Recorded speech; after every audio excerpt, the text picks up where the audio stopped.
and it's great to be with you. I don't always get a chance as frequently as I would, not as I would like. It just doesn't always work out for me to be up here preaching. So it's been a little while, so please be gracious with me.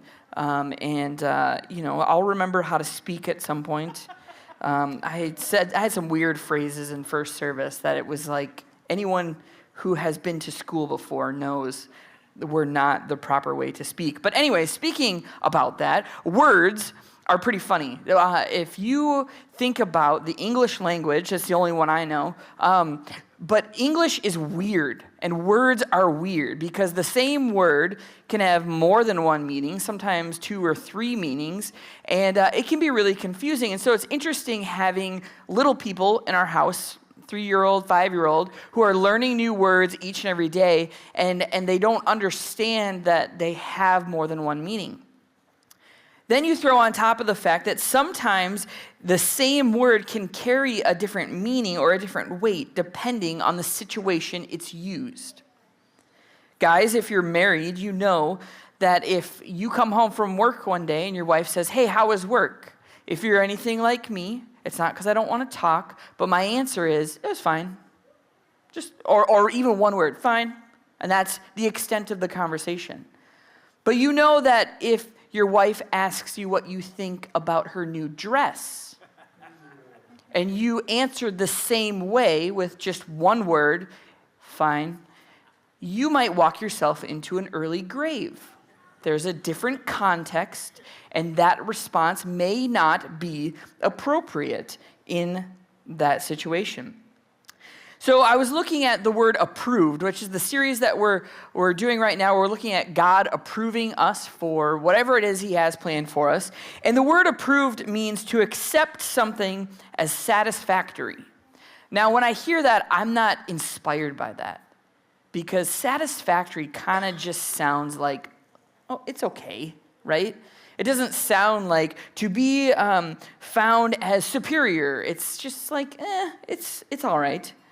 But as we've looked at throughout this series, and we'll continue today, with the exception of Jesus, anyone who is approved by God really is just okay. Because we're people, we make mistakes, and we're susceptible to failure, and we need God to be at work in our lives to make sure that we're heading where we need to go. So this morning, we're going to talk about another man found in Scripture that was approved and used by God in an incredible way.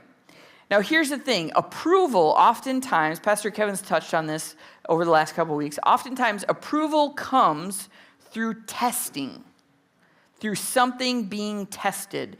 If you buy a new car or you're going to check out a new car, before you give it the final stamp of approval and you're going to lay down your hard-earned money to buy it, you take it for a test drive. You want to make sure that it is what it says it's going to do everything it says it's going to do, that everything functions the way that you want it to. It has to be tested first. So tests happen as part of the approval process. And I don't know about you, but I do not enjoy tests. They make me think of school. And I will never go back to school, okay? I think I've learned enough, That's not true. But I'm not going to go back to school. I do not enjoy tests. It makes me think of school. And young people, I'm sorry, school is starting. There's nothing we can do about it. You're one year closer to being done. Think of it that way, okay?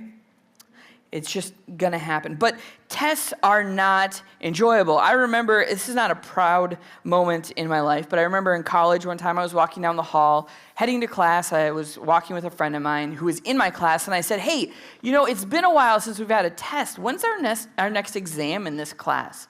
And the deadpan look over their face, like, this guy is an idiot. Because they said, right now. And the sheer panic that I had in my gut. Now, thankfully, it was a class that I did okay in, so the test was fine. But tests are not enjoyable because you can succeed, but you also can fail, and you can realize how little you do know about that particular subject. But we go through tests in life. So today we're talking about a man named Joseph, and he was called by God to do some amazing things. And you might know the story of Joseph, but we're going to go into a bunch of it so that we're all looking at it from the same lens. But he was equipped for everything that he was going to face But he still had to go through these tests to kind of get to the end of what God had for him. And so a lot of us know the story of Joseph. He had a bunch of brothers. He was one of the youngest of his family. And in biblical times, if you were the youngest, you were the least. If you were at the bottom, you had no right to literally anything. And nobody wanted to hear what you said. You got the worst jobs. I mean, David sat in the fields with sheep all day. That was like the worst thing you could do. And so Joseph was near the bottom. He had a bunch of other brothers. So he already started off at a disadvantage. But here's the thing. He was his father's favorite. And it wasn't like a secret. His father was open about how he loved Joseph more than everyone else. Now, that's bad parenting, in my opinion. You have your favorite. You just don't tell anybody, right? But Joseph's father told them, and it causes family drama. I mean, think of how awkward it would be if your parents told your siblings that you were, in fact, their favorite. Now, maybe it's happened. Maybe it was implied. Maybe you just kind of knew the whole time. But it would create some chaos. And Joseph's brothers did not handle that news exceptionally well. They hated him for that. Now, I want to note on a very serious note, but for those of us who are the favorites, there's nothing we can do. That's a burden that we have to hold. Krister's laughing at me. We're just that great. But you know what? Joseph, he didn't help himself either. He didn't do any favors as it pertained to his brothers. You know, God gave Joseph dreams. So Joseph had dreams, and he was also given the ability to interpret them. And he used that gifting all throughout his life. But Joseph didn't know how to communicate those things to his brothers. So his brothers already hate him because he's the favorite. And then one day he has this dream, and he's like, you know what I got to do? I got to tell all my brothers and my father this dream because it's so incredible. And the dream was that one day, all of Joseph's brothers would be bowing, like kneeling at his feet, not worshiping him, but subjecting themselves beneath him. And so he tells his brother, he thinks it's a great idea to tell him, hey, one day you guys are going to be right there and you're going to be looking up to me. That he's lucky they didn't kill him in the moment, right? And it makes me think of how messaging matters. The way something is said is important. Okay, we have two boys in our house. You have seen them or heard them probably. Levi is 6 and Oliver is 3. When Oliver has something to tell his brother, this is how it goes. Hey, brother, until he gets a vocal reaction out of his older brother. And usually Levi's pretty good about how he responds, but I imagine in a year or two, there might be some fists involved, and we're going to have to separate some people. But messaging matters, and as one of the youngest, there's probably not much he could have told them that they would have been okay with hearing from their brother. They didn't want to hear him. They didn't want to see him. They wanted him to do his job and go away. And here he is telling them, you're going to be subjecting yourself before me. He tells them this dream, and obviously they're angry. In fact, they wanted to kill him. But cooler heads prevail, and they decide to just sell him into slavery. You know, it's a decent alternative, I suppose. He lucked out there, I guess. But eventually Joseph was sold as a slave, and we see that he ended up in the home of a man named Potiphar. And we see, though, that even in slavery, which we can't wrap our minds around, and I'm glad that we can't because it's so far from what we're used to. But even in slavery, God's hand was on Joseph. We see in Genesis 39, 5 and 6, it says, from the time that Potiphar, he put him in charge of his household and all that he owned, the Lord blessed the household of the Egyptian because of Joseph. The blessing of the Lord was on everything Potiphar had, both in the house and in the field. So Potiphar left everything he had in Joseph's care. With Joseph in charge, he did not concern himself with anything except for the food that he ate. Now, I made an observation in the first service about Potiphar, but he is a bum. It's kind of lazy, right? To put one of your slaves in charge of literally everything and then just, like, what was he doing all day? I don't know. It's always struck me as strange. Did he have a second job? I don't know. But he trusts him with everything. And not everything is perfect, though. See, Joseph, his good looks kind of get him into trouble. So we continue on in Genesis 39. It says, "Now Joseph was well-built and handsome, and after a while his master's wife took notice of Joseph and said, 'Come to bed with me.'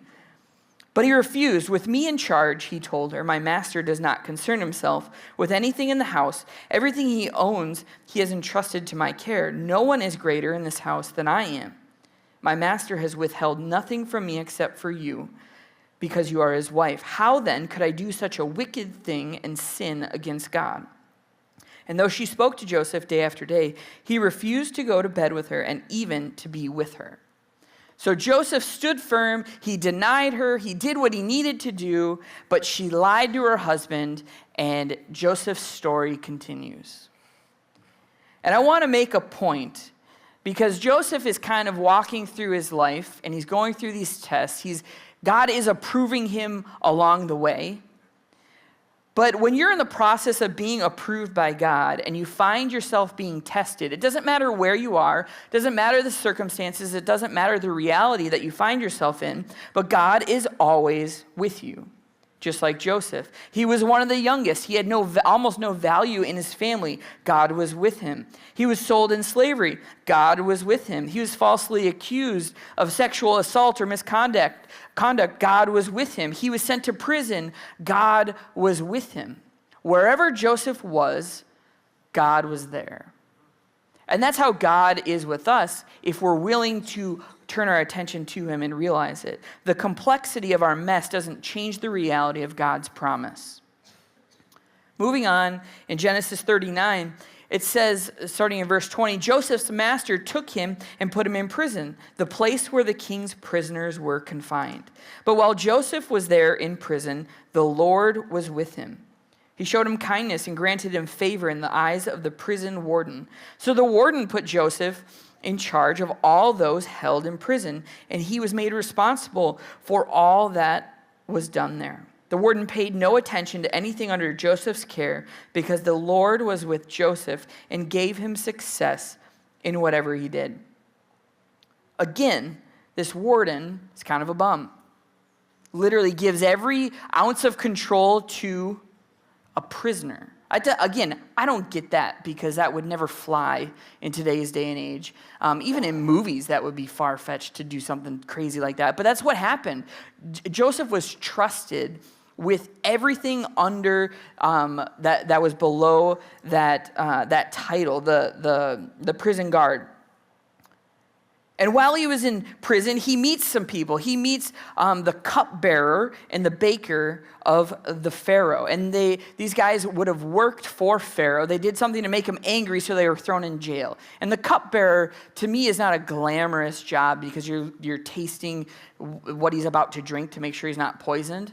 And so if you're alive, everything's good. And if you're not, whoops, too bad. So they're both in prison, and they both have these dreams. And Joseph hears about it. God gave him the ability to interpret these dreams. And so he starts to speak to them. And Joseph was able to interpret both of them. And it came to be that the cupbearer was going to go back to his position with Pharaoh. He was going to be released from prison, and his life was going to be restored to what it was. And Joseph asked him to remember him when he was back before Pharaoh. So Joseph tells him what's going to happen. He says, when you are restored, when everything is good, don't forget about me. Right? That's an okay thing to ask for. You help somebody out, and all you want them to do is remember who you are. But we see that the cupbearer forgot.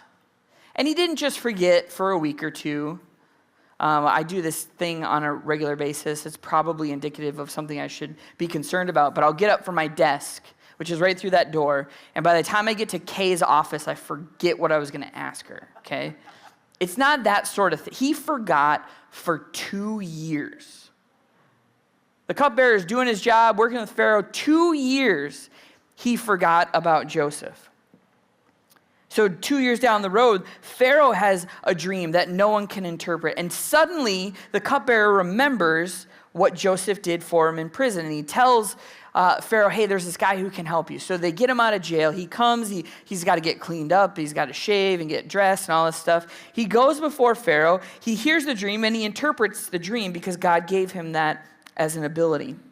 And he tells him that, you know what, there's going to be 7 years of plentiful. There's going to be 7 years where the harvest in Egypt is going to be above and beyond what you need. But it's going to be followed by 7 years of famine. And imagine Pharaoh, he's trying to figure out what to do with that information. He kind of says out loud, well, I need somebody to take care of this for me. And he turns his gaze towards Joseph and gives him the job to take care of Egypt and the next 14 years that they're going to experience. So Joseph, think about this trajectory, this roller coaster that he's on. He's the youngest of it, one of the youngest of his family, literally almost worthless in his family. He gets sold into slavery. He's in charge of Potiphar's home. He gets falsely accused and imprisoned. He's in charge of the prison, forgotten about for 2 years, and now Pharaoh puts him in charge of Egypt. That hurts my neck to think about the up and down to that. There's a lot happening. But we see that he leads them the way that God says that he should, and they have all that they need. And over the next 14 years, not only does he save many, many people, but he has a chance to save his family. And it's the same family members, those brothers who sold him into slavery in the first place. And so I quickly want to take a look at 3 of the tests that Joseph faced throughout his life that we might be able to identify with in one way or another. These are not chronological, but first of all, he was tested in friendship. I don't want you to answer, I don't want you to raise your hand, but I want you to think if you've ever been betrayed by a friend. Maybe you were forgotten by them when you had an important need, or maybe they hurt you. Maybe they lied to you. Maybe they talked about you behind their back. But betrayal by someone you care about can be crippling because chances are you trusted that person and they betrayed that trust and you're left wondering, what do I do now that I can't trust that person and I'm worried about who else I can trust? And if you have any doubts about what it looks like to be betrayed by someone, go through David's writings in Scripture and see how he handled Saul coming after him, someone he loved and served and led alongside of. He was a wreck. It takes a toll when you experience some sort of betrayal. So remember the cupbearer? Now, I don't know as though they were friends, but they had a shared experience. They were both in the exact same position, unsure of their future, and looking to restore what was once theirs when they were in prison. Joseph had helped ease his anxiousness, interpreted the dream that led to him being reinstated to his place in the service of Pharaoh. They had a shared experience, and I'm convinced the easiest way to connect with someone is through a shared experience. You go through something, even if it's boring or terrible, all of a sudden you have a bond with that person. I always thought this was strange because I grew up, you've met Pastor Kevin, and he has, I'm trying to be diplomatic. He has an ability to talk and to connect with people. And I remember specifically an instance going to a Brewers baseball game in Milwaukee as a young child, 6 or 7. And this is kind of like all coming full circle because I'm taking Levi to one next week. So I'm trying to see if I wind up doing the same thing. But I remember at the end of the game asking my Dad, who are those people? You talk to them the entire, are they our family? Who are those people? And I don't know, there's somebody I just met. They had a shared experience, and from that, they could kind of carry out conversation the whole time. You need one shared experience with someone to connect with them and to develop a relationship. That's what I love about Silver Creek Church. We have a shared experience of worshiping together. And that kind of formulates, it gives us a foundation for a relationship. But they had a shared experience of their time in prison. And Joseph asked one thing of him, just said, don't forget about me. But he sat in prison for 2 years. Now, I don't care if you're in charge of the prison.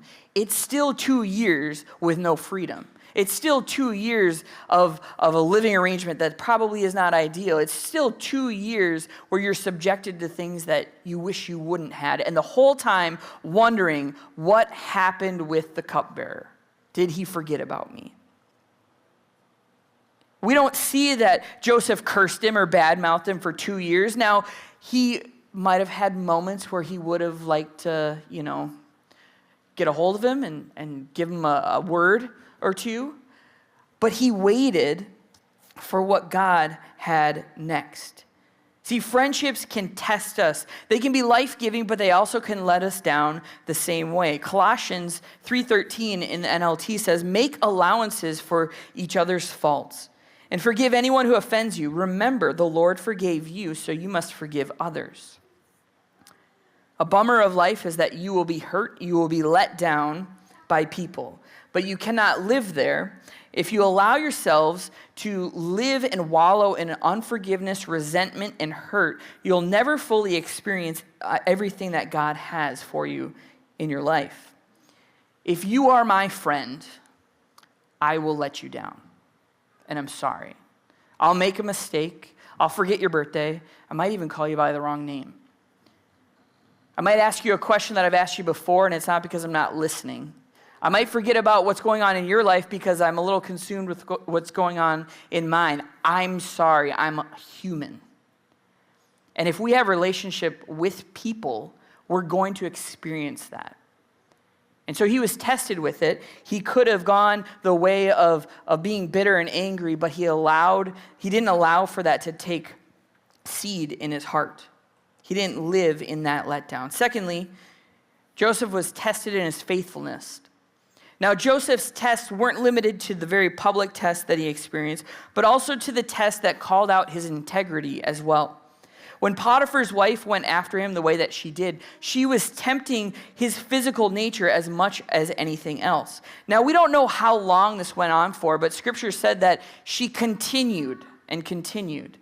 And I want to let you know that when it comes to temptation, temptation doesn't just happen once, it happens continuously. Whatever it is, it doesn't happen just once, it keeps happening. Joseph was committed to remaining faithful. He was faithful to God and to his master. And the second part of that is hard for me to understand because I can't imagine what it would be like to be a slave and then to remain faithful to my slave owner. Right? Your life is not yours. It is subject to someone else. But he chose to honor Potiphar and remain faithful to him in this instance, and it was something that was important to him. And Joseph did two things that we can learn from when our faithfulness is tested. And that could be our faithfulness to God, our faithfulness to a spouse or a friend, our faithfulness even to our children. He called the temptation out as sin and classified it as off limits. He said, "How could I do such a wicked thing and sin against God?"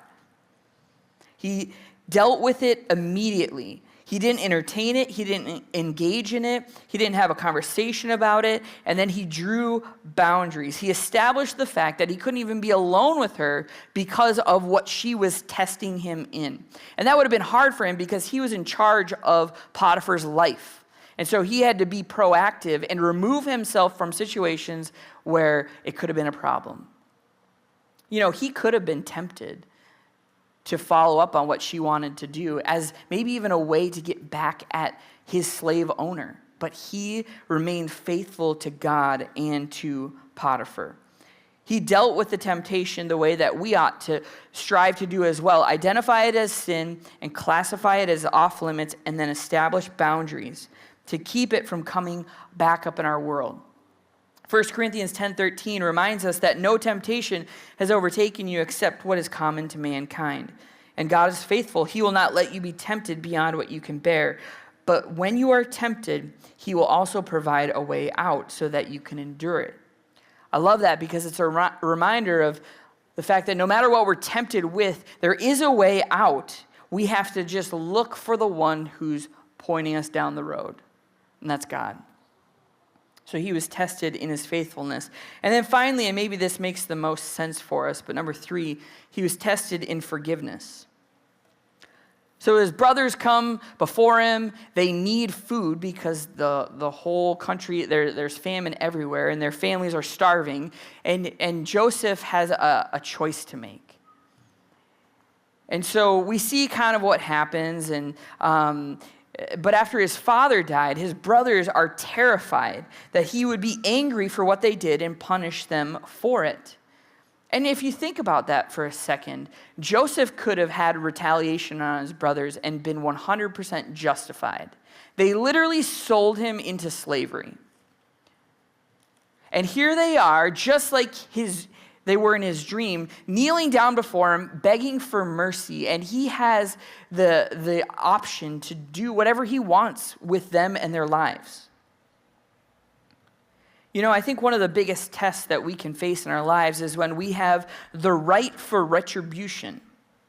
When we've been wronged, and the person who wronged us, they slipped up, and we are left with a choice. And you know what? We could pay back what they gave to us. We were wronged, and now we have them in a position to do the same thing, and maybe they even deserve it. That's one of the biggest tests that we can face, because everyone around us will tell us that they deserved it. They earned it.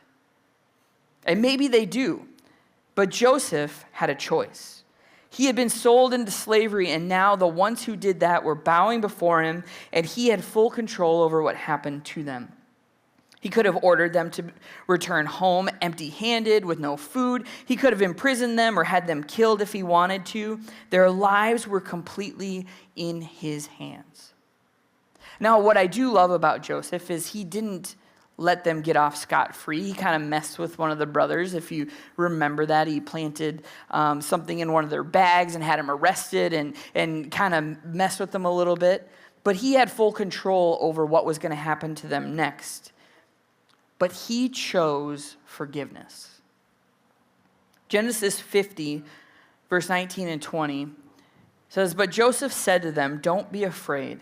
Am I in the place of God? You intended to harm me, but God intended it for good and to accomplish what is now being done, the saving of many lives.'" Look at the full circle story of Joseph. His troubles really began when he shared with his brothers something that God gave him in a dream. And then the story concludes with that dream actually coming true and him making a choice to realize that God was actually in control of what was happening. God didn't sell him into slavery, but God used it. And the whole time, God was with him. And I realized something, that Joseph's approval didn't come through his own hard work or luck. It came through his integrity. He was honest, and he lived a life of morals. And Joseph lived his life to serve and to honor God. And because of that, he was approved and used by God. But it was a process. I think sometimes it's easy to assume that if we walk with God, if we have a relationship with God, if Jesus is part of our lives, that life should be super easy. But being approved by God doesn't mean that you'll be without heartbreak, betrayal, disappointment, loss, or failure. It just means that the only way you'll make it through those things is by relying on God to bring you through. In fact, walking with God will all but guarantee that you will be faced with challenges. But the question is, how do we come through them? If we're not being tested, we're not in the approval process like we should be. The enemy doesn't care much about us if he's not worried about what God will do in and through our lives. And so if God's at work in our lives and we're walking with him and we're seeking after him, we should expect for some of those things to happen. Sorry to be the bearer of bad news, but it's the reality. Because testing leads way to a testimony. And a testimony is simply sharing what God has done. And in the life of Joseph, he did a lot. And I would imagine that there were times where Joseph couldn't see God's plan. There were probably times where he was frustrated. Probably times where he felt alone. Probably times where he could not see the next step he should take. But he watched that in his entire life play out exactly how God intended. And this morning, as we were getting ready for worship, we were rehearsing this morning, and the team was playing a song that they're going to play in just a minute, and it's called Wait. And I had never really thought about that period of Joseph's life where he sat waiting in prison, waiting to be remembered, waiting for God to do something, waiting for answers, waiting for just something to happen. He just had to sit there. And waiting is one of the least enjoyable experiences of our life. We're never good at it. Whether you're a little kid or whether you're an adult, waiting is hard because we think we know what we need and we want it right now. And so I was just challenged thinking about Joseph waiting for what was next when he was literally in a prison. He had already seen God do miracles in his life. He had already been saved and rescued and blessed and imprisoned and, all these things.